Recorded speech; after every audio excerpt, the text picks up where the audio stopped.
Welcome back to the Mass Kitchen, guys, where after every season there's a story. Tell me the price of pepper in your area right now. If you're in Nigeria, what is the price of pepper saying right now? Anyways, happy Salah to all my Muslim friends and family. I hope you guys are going to forward me my meat. I beg, one way or the other, just send me a message. I will come and collect it myself. These are the ingredients I'll be using for this Ofada sauce from the market. Very cheap, 500 naira. I'm not going to scatter it, I'm going to leave it this way. And this one is just bonga fish. You can get it anywhere in the market also. We'll be using it for the sauce. This is our tomato paste. I've blended it just to get from the freezer.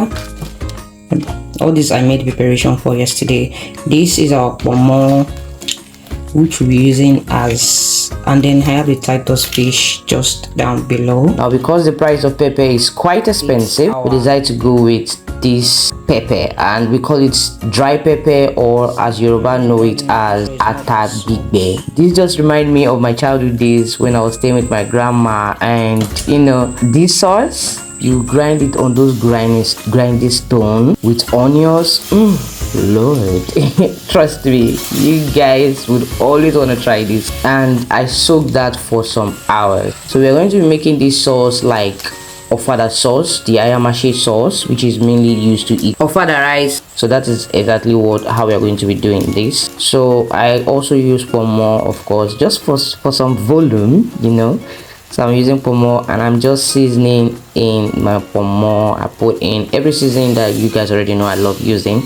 And then by the side, this is me boiling my egg. Now let's get right into the sauce itself. I'm putting in my groundnut oil, then I went straight into frying the onions, and then I'm also going in with the blended pepper. Then I'm pouring in my tomato, which I've also blended and stored in the fridge. So I'm going right into putting my groundnut oil, and that groundnut oil is the one I'm going to be using to cook it, and that will be on fire for a while. After a while, this is what we have, quite ready now. So it's just okay for you to go in with all your proteins. So I went in with the pomo.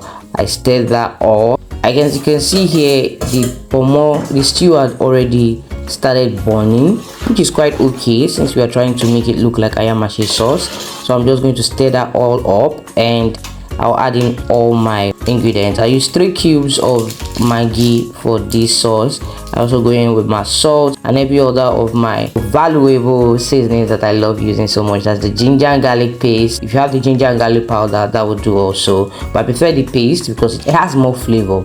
Now we'll go right into our proteins. Put all the proteins we are going to be using. The pomo has already gone in, so now is with the proteins, and that's just the fish and the eggs. I'm going to add more oil just for beauty, and that's it for the sauce. Oh yeah, that reminds me, I forgot totally about Iru. Please don't be like me. Put Iru in that sauce. That locust beans is the main deal. So for this day I forgot, and it was dark while I was making this. So the next day was when I actually got new locust beans and I fried it. Now because I don't like locust beans, I don't like seeing it in my food, it gave me that insight, like this method, to actually fry it on a low heat, keep on stirring it consistently for a very long time. You can leave it to soak in the oil so that you can get the flavor and the taste out of the Iru. I sieve that oil into the sauce, and then I can have my, you know, there's a feeling of, oh, there's Iru in this stew, but I'm not seeing it, and that's just great. You can also do that with onions. For those of you that don't like onions but you don't mind the taste in your food, you can do that also. It might be stressful, yes, but it's worth it at the end of the day. At least I know that when I was eating this, I didn't have to start searching for any Iru or, you know, start stressing myself for anything. I just wanted to eat this food and enjoy it. Now let's get right into the washing of the rice, which is the most tedious part of this dish. This part is very important, please, so take your time and actually watch it. I washed this rice about 5 times until you see the water clear and running like this. The water has to be this clear before you know you're good to go. Ofada rice tends to smell, tends to have a lot of stone, so this process is very vital when you're making Ofada rice. I washed it, and after a while I put it into a boiling water. The water had already started boiling at some point. I put it into it and I let it soften up a bit. Then I went right into sieving it. I sieved out this Ofada and I now washed it again. I started washing it like the same way you wash the rice, the way I washed it from the start, from the sieve. And then I sieved it into another clean water. This water has already been salted. I put in salt into this water, and then I started sieving it out from the wash and put it into this place.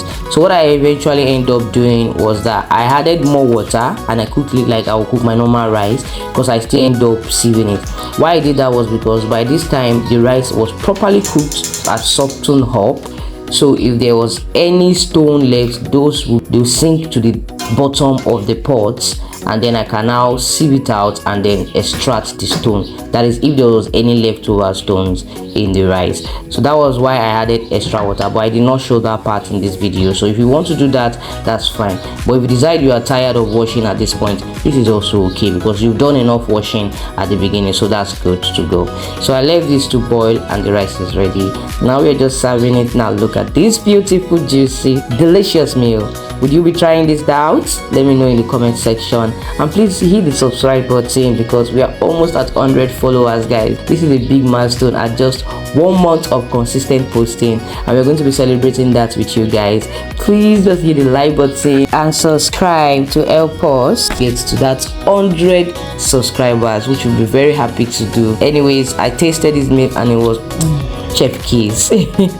Will you be trying this out? Let me know in the comment section. Hit the like button, subscribe to the channel, and I'll see you in another one. Bye guys.